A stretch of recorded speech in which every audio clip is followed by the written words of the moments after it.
lost my video. All right, we're live. Okay, I lost my video there for a second. I'm gonna give it a minute so that everyone can refresh now that it's 8 p.m. and we will get started with our April webinar. I'm really excited. So CASPA opens very soon. I think 8 days. What's today? It's the 19th. So yeah, 8 days until CASPA's open. Can everyone hear me? If you can't hear me, somebody please comment. And so Erin just asked if there's going to be a transcript or if it's a good idea to take notes. So there will be a replay, so you can watch it again afterwards. And I'm going to go through a PowerPoint with all my tips and tricks and all of that. So if you want to take notes, I think that's a great way to help you pay attention. But if you want to just watch it afterwards, and then a lot of this information is available on my website, which I should introduce myself. I'm Savannah Perry. I'm a physician assistant. I work in dermatology, and I'm also the founder of the website, the PA platform. So I just want to jump right in to going over everything CASPA, all about applying to PA school. I would love to know in the chat box if you're applying this year, and any questions you have throughout the presentation, go ahead and comment in the chat, and then I'll go back afterwards and answer whatever questions you guys have. I also put my email in there, and you can always comment on Instagram if you're having trouble with the chat. I know last time there was a little bit of trouble. You can find me at the PA platform, and I'll be checking that. I have my phone here, so if I get any messages through there, I'll be happy to answer questions. But let's jump in. I'm going to go through logistics, and then we're going to talk about how to make sure your application is as good as it can be when it is time to apply. So give me just a second here. That's what I need. I'm going to share my screen with you guys. It's going to look crazy for a second. Hang in there. Okay, so all about applying. And again, if you can't see it, just send me an email so I can see it on my phone.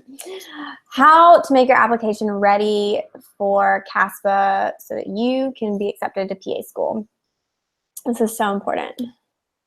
So let's go over first, what is CASPA? I cannot tell you what that stands for. I should know that.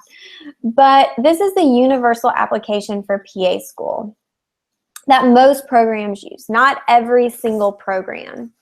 And so what that means is you're able to put all of your information into one place and send it out to multiple schools. Most likely you're not applying to only one program, and so that makes it a little bit easier on you, so that you're not having to go to a million websites and enter all this information in over and over, because it is a very time-consuming process. I've listed out the website there, and I'll show you what it looks like in a couple minutes. And like I said, this is used by most programs. The one that I went to actually did not use CASPA, but even if programs don't use it, their requirements and the information they're looking for is essentially the same. It just is more time consuming because you have to enter it separately. One good resource, and I'll show you all this at the end, is the Applicant's Manual of Physician Assistant Programs. That's a book that has every program listed, and it will tell you whether or not they use CASPA. You can also find that on their website. Sometimes it's a little difficult to find, but make sure you look into that before you apply so you know if you need to do something separately. CASPA opens April 27th. There is a chance that CASPA could also crash that day. So be prepared, and if you're having any issues with it, just hang tight. They'll get it fixed. It happens almost every year when there are just thousands and thousands of people trying to sign on and get their applications in. So be prepared for that. And if you have questions, there is a number you can call, or if you're having issues with the site once it opens, to ask your questions and get help if needed, but their phone lines are probably going to be really busy that day. Let's talk about the cost of applying to PA school. So one program through CASPA costs $175 unless they change it this year. Hopefully they don't raise it. And then it's $45 for any additional program after that. That can add up very quickly. And this doesn't include any supplemental fees that programs may require for supplemental essays and other parts of the application that they want. I've seen anywhere from $50 to $150. It just depends. This also doesn't include having your transcripts sent, which sometimes schools charge for, having your GRE scores sent if necessary. So the cost can add up quickly. There is a waiver program, but this is somewhat limited. So if you're interested in getting that $175 waived, you can apply for this. You have to submit some financial information to show that you actually need the waiver to go through. And then you, once you are granted a waiver, and there's a limited number, you must submit your CASPA application within 2 weeks. So if you're not going to be ready to submit April 27th, don't apply for a waiver that day because it does expire and you don't want to waste that. So that's another incentive to get your application complete and submitted as soon as possible. And I will be talking about that later on, but that is an option that you should know about because the cost can be a limiting factor for sure. If you go to CASPA right now, this is what it looks like. Basically, it's telling you that the application cycle is closed for now. CASPA is open virtually all year, but during March, at some point, it does close until that April reopening date. So if you go to CASPA right now, you cannot make a new account. If you're applying this year and you haven't already made an account, you won't be able to do that until April 27th. If you already have an account, if you've applied before or you just made an account last year to check it out, you can sign in, but you cannot edit or submit anything. I actually got a question on Instagram a couple of days ago about why isn't CASPA letting me send out my letter of recommendation emails because it's not really open. And so right now, all you can do is look at it. And if you aren't applying this year, that is an option you have, is to make an account and just familiarize yourself with the website, see what information is going to be necessary when it is time for you to apply, so that it's not quite as overwhelming once you're able to get in there. Okay, these are the sections that CASPA will ask you to fill out. So personal information, academic history, supporting information, and then program materials. And we'll go through these more in depth and I'll show you what's in there and then also give you tips for each section. All right, personal information. It's exactly what it sounds like. This is your biographical information, your name, any names you've ever had, where you've lived, where you're from, just kind of your background, and they ask a ton of questions. You just have to fill it all in. Contact information. This is a very important section. This is how programs will contact you if they want to give you an interview, which you're hoping that they do. And so the way this works, you can put in your email, your address. One tip that I recommend is creating a separate email for applying to PA school. I did not do this, but I wish I did. And this is something my husband did when he was applying to residencies, and it was so nice because everything was in one place. So make a separate email so that you're getting those notifications right away. Citizenship information, again, they want to know where you're from, ethnicity and race, and these questions may be optional. And I think this just helps them with statistics and kind of knowing more about you. And then family information. I'm not exactly sure why CASPA asks these things, but it asks things about your family, if you live with them, what their occupations are. So you do have to put in things just about your parents. Then we get to academic history. And obviously this is important because the schools want to know what classes you've taken, how well you did, and then what classes you may still be taking. So the first thing that you want to enter is your high schools. And this, you don't have to enter too much, you just kind of list them. Then you get to colleges, and this is much more important. You have to list any college that you've attended, any college that you've taken an online class at, that one summer lab you did. All of them have to be listed. And then you have to enter your transcripts. So it's nice to have an unofficial transcript with you to do this. This is something that you can pay for, but it's really not that difficult, and they check over your application anyway, so if there's any discrepancies, they will correct those. And schools are looking at it too. But you basically have to enter in the name of the course, what type of course it was, how many hours you received, and then the grade you received. All of that has to be entered. There is an option to put in planned or in progress coursework. So let's say that you are currently a senior in college. You can enter in the coursework that you're working on this semester that you don't have a grade for yet. Or let's say that you are working and you still have to take chemistry. You can put that you've planned to take chemistry in the fall so that the programs know that that's something that you're going to do. Standardized test, GRE is the main one.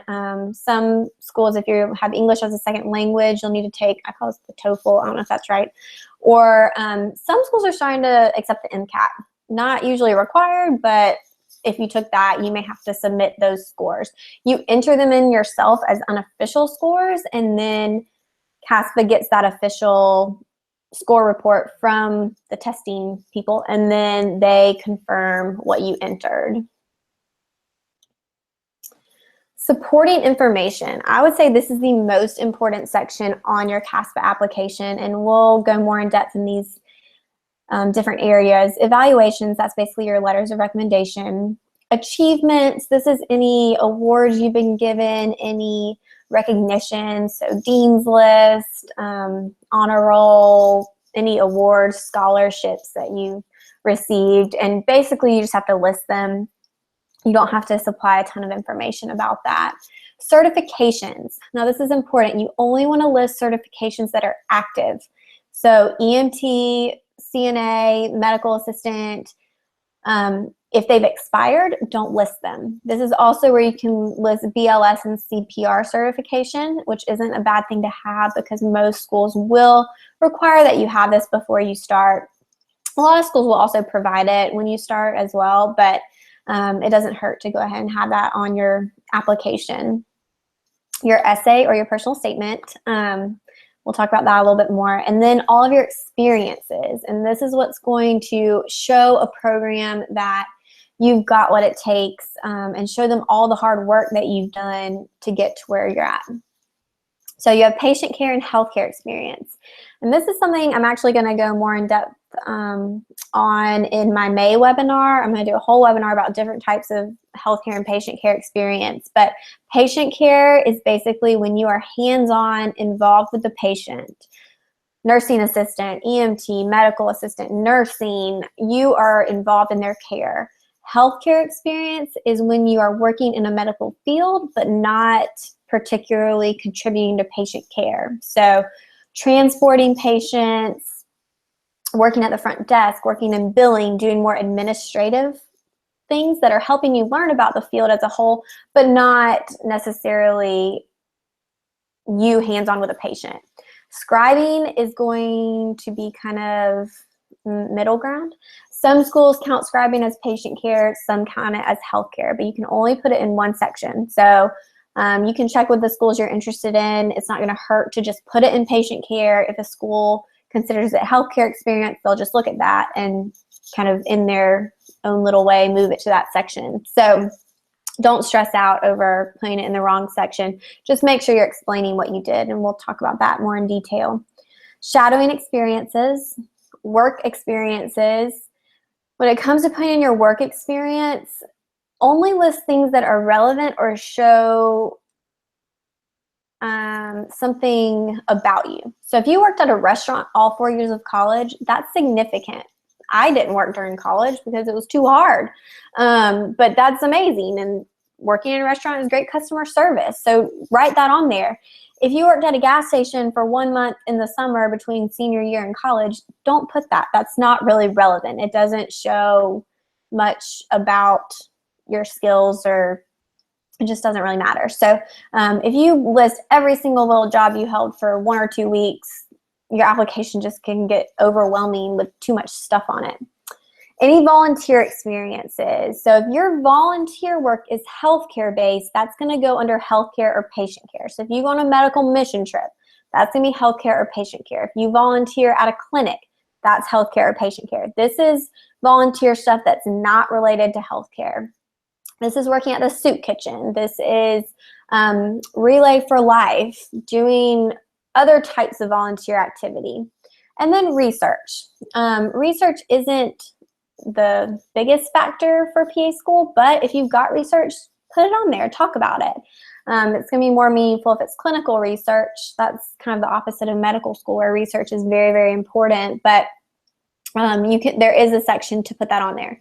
And if you don't have one of these things, don't worry about it. Some people are like, oh my gosh, I don't have research. Well, it's okay. Just don't put anything in that section. All right, these are the things that are important for you to have listed when you go to do your application. And I have some worksheets on my website that I'll show you at the end that can help you to put all this information in, but you need to list your role. So let's say I was a certified nursing assistant, the location or the facility. I worked at a rehab hospital, who your supervisor was, and then all of their contact information and whether or not the school can contact them. Are they going to contact all of your supervisors? Most likely not. They're probably only going to contact someone if there's a question about what your role was or the hours or something like that.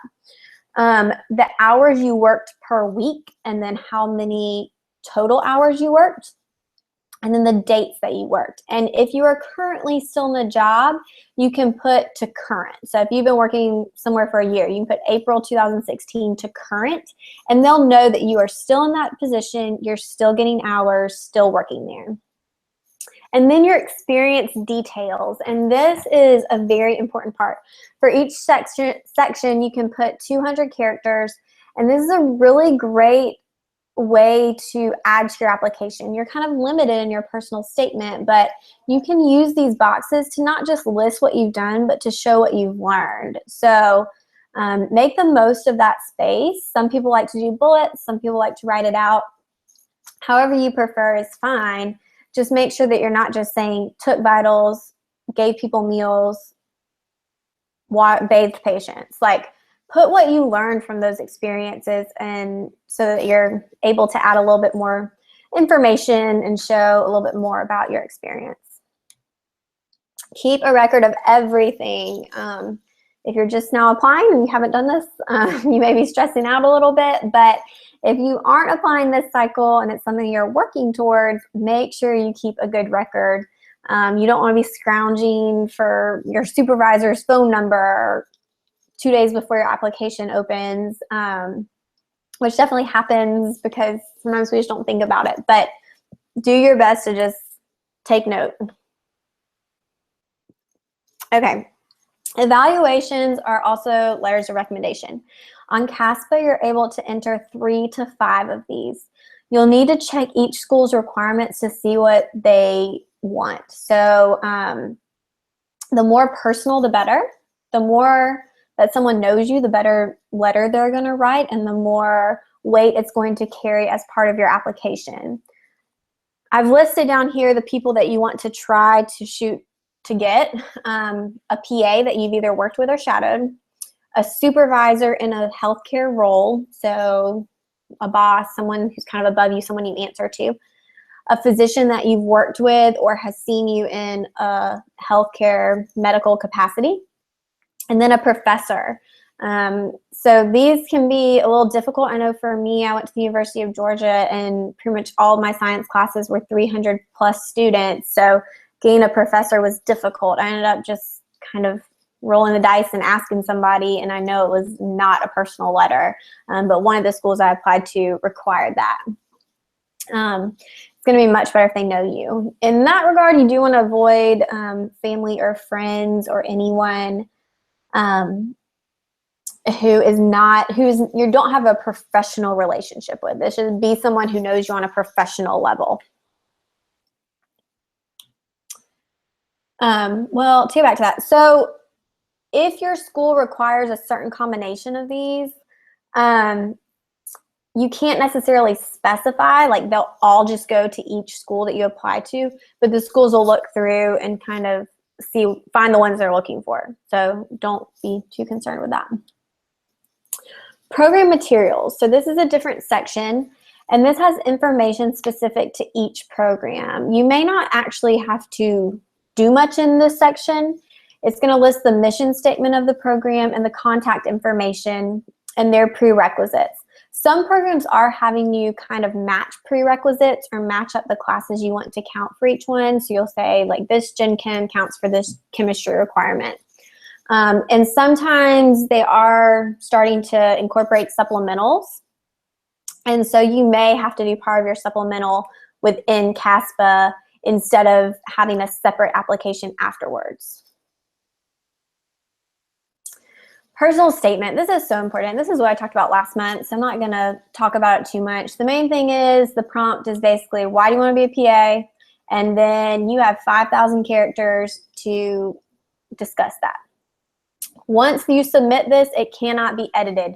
So just keep that in mind. And that's true of your whole application. Once you click submit, it cannot be edited. You can go back and add things, but you cannot change them. That is very important. You don't want to make the mistake of submitting too early thinking you can go back and make changes. And if you want to know more about personal statements, check out my webinar from last month. And I also have some posts on my website. When to submit. This is very important. As early as possible. So you want to do that, but you also don't want to make mistakes. So once you have everything submitted, you want to make sure that you review your application in full. Check for grammar, check for spelling. You don't want any mistakes in your application. They're very distracting, and it can just kind of take away from the good things that you have to offer. That being said, earlier is better. A lot of schools practice something called rolling admissions, and that means that as soon as your application is complete, they look at it. Sometimes they'll just have kind of a checklist of the minimum requirements, and they'll check, check, check. If you meet those, they look at your personal statement and look at everything in a little bit more detail. As long as all of that is good and they like what they see, they want you to come interview. The sooner you interview, the better your chances of getting a spot at those rolling admission schools. Verification can take 4 to 6 weeks per CASPA. That's what they say, like on their website, general statement. But the average time in 2013 was 5 to 6 days. So if it's a heavy traffic time, it could take a little bit longer. But just know it could take a while for CASPA to get everything verified. The things that can slow down your application submission is your letters of recommendation. You go ahead and start asking those people. Tell them, hey, I'm going to be applying to PA school in the next couple of weeks. I'm going to be sending you an email. I should have kind of said how they do that. Basically, you put in the person's email, and it sends them a link that they can go and upload your letter to. So say, I'm going to be doing this. Please be on top of it and follow up on that, because you do not want your application delayed because of someone's missing letter. Let's see. Oh, early to me is, I would say June to July. Even early August is okay, but if you can shoot for June to July, you're doing really well. There are schools now that are starting to interview in July, and so the sooner the better, but don't stress yourself out too much trying to get it in by April 28th. And then after submission, that's the worst part, right? So this is the waiting period. You probably won't get much information from the schools. They may say, hey, we got your application, and that's it. And you'll get really excited because you got an email from them, and then it doesn't tell you anything. That is just real life. So there's a lot of waiting. I found the physician assistant forum, that was the only website available about PA stuff when I applied, and it's still going strong today. But that's a great resource to find out information on who's getting interviews, what programs are starting their interviews, sending out updates if there are any technical difficulties, so you can actually go on there and find the schools that you're interested in and follow along with other members. The one thing I'll say about the PA forum is don't get discouraged by other people's stats. There are people who post crazy good stats on there, and then so just don't be discouraged. And like I said, you can update CASPA by adding new information, but you cannot edit already entered information. You can always prepare for interviews. So I'm happy to help you with that. There's lots of resources on my website. But it's not too early to start thinking about that. I know there was somebody in my interview, which was on a Monday, that got the call on a Friday. That does not give you a lot of time to prepare. So just be ready at any point to go do an interview. There are some stats to help you just know how to be competitive. And I don't want you to dwell on these too much, but these came from the 2013 data of averages for matriculants, which means people who are accepted and started PA school. The average age was 25, average undergraduate GPA 3.52, undergraduate science GPA 3.46, non-science was a little higher, 3.59. The mean amount of patient care hours was around 4,600. The mean amount of healthcare hours was 2,200. Shadowing 141 hours, GRE 305. I say shoot for 300, you're probably fine. They applied to an average of 6 programs, the people who were accepted and started, and there were almost 20,000 applications and 6,000 people started PA school. So those numbers have probably changed a little bit, but the data hasn't been released recently. So those are just some things to give you ideas. Keep in mind these are averages and means. Means there's things that are lower, things that are higher. So don't let that get you discouraged, but these are some kind of goals to shoot for. Some tips to make the process easier. And I've already said some of these, but we'll go through them again and then I'll answer y'all's questions.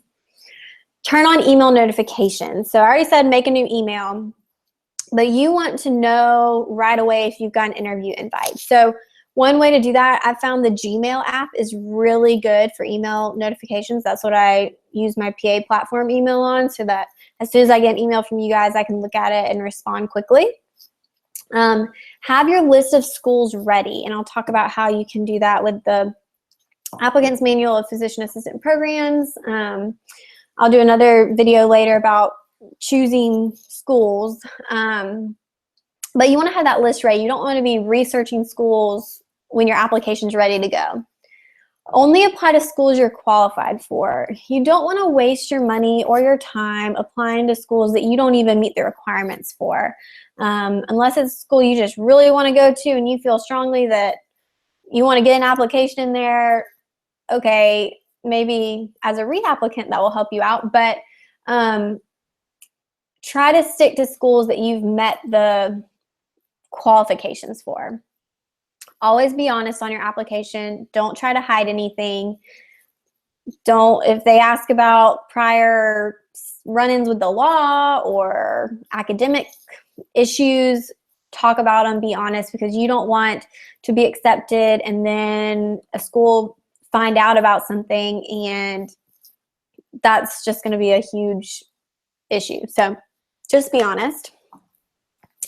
If you list a course as in progress or planned, you need to actually take it. I've had a couple people who were actually accepted and then said, hey, did you ever take that microbiology class? We just need your transcript from that and you're good to start in January.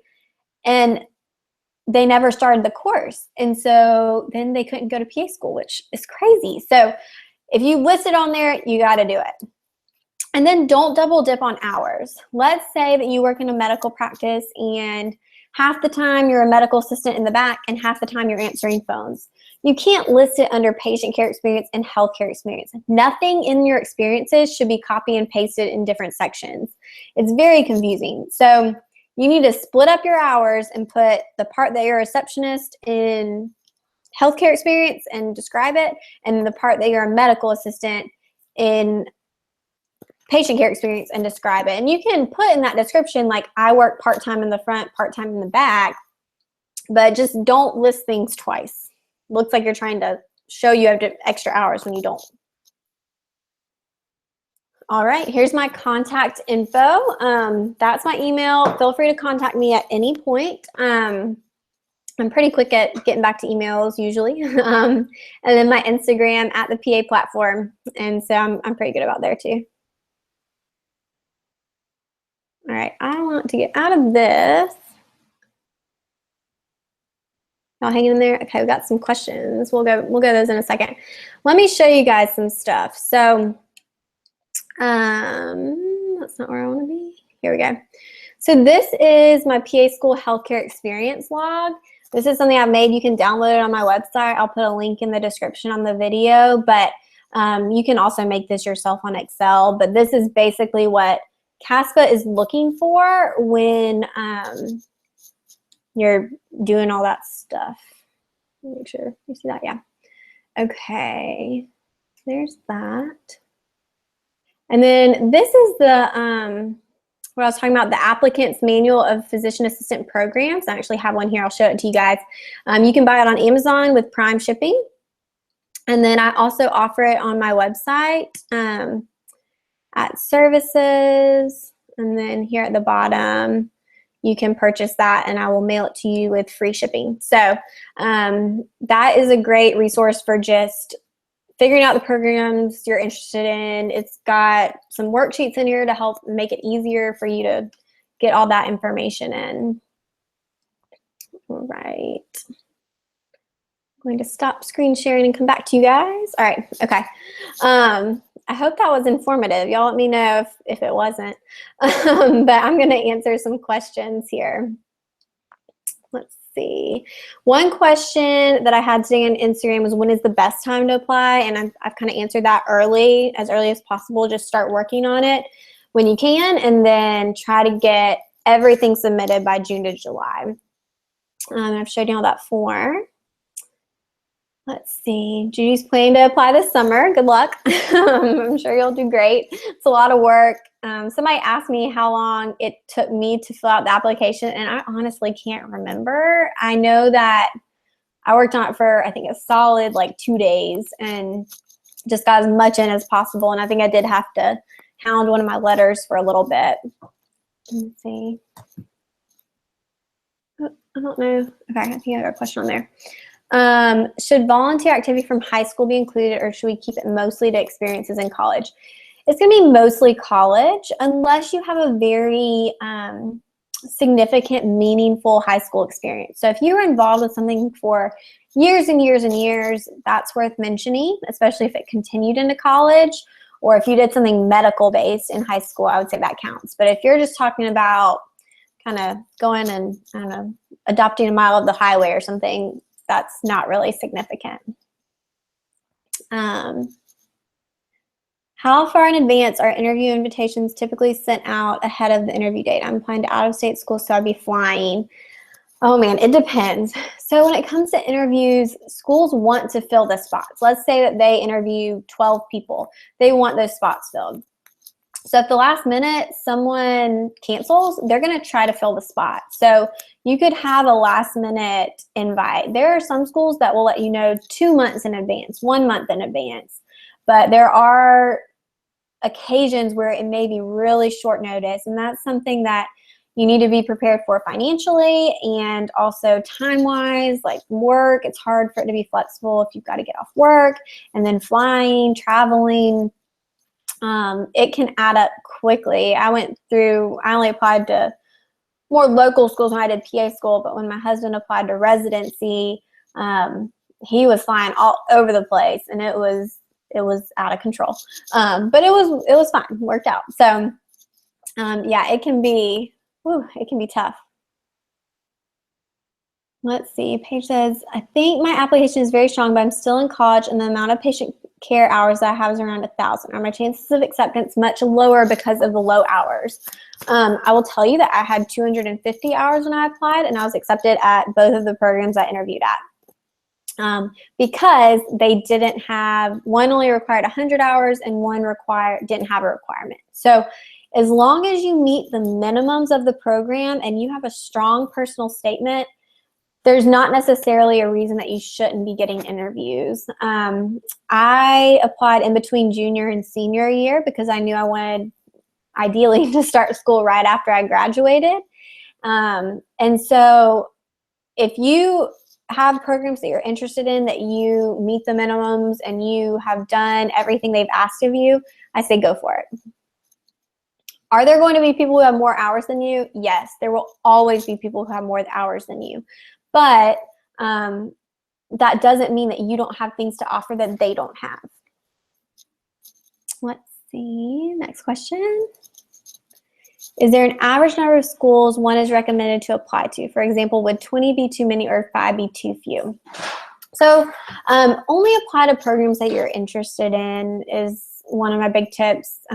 There's a video by Lore, the PA, that she recently did where she said she wishes that she didn't apply to some of the programs, that she got an interview invite and was like, why did I even apply there? So my recommendation would be, I usually say 10 to 12 with maybe a couple that are just kind of dream schools, and then more so schools that you fit the minimums, you feel like you'd be a good fit, you'd be happy there. But you can add in a couple reaches there. But I think 10 to 12 is a good number. Did you apply right out of undergrad? I did. I had my CNA license, and so, I mean, I was planning that if I wasn't accepted, I would maybe have to work for a while. So that's why I got that certification, and I was able to use it for a little bit. But no, I went straight in, so it was good. How does CASPA do letters of recommendation? Is an email sent out for the people to submit their letter? Yes. So CASPA, basically you put in the person's email, and then they, once you send out, or I think you actually do it before you submit, you push a button to send it out to that person, and then they upload the document, and CASPA gets it and sends it to the school. So it's pretty easy. You just have to have their email, and they need to know that they'll be getting an email about it.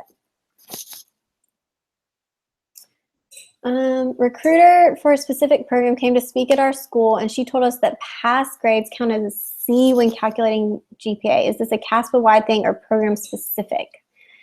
I recently did a post about how CASPA calculates GPAs, and I mean, I read all their stuff, and I don't remember seeing anything about this.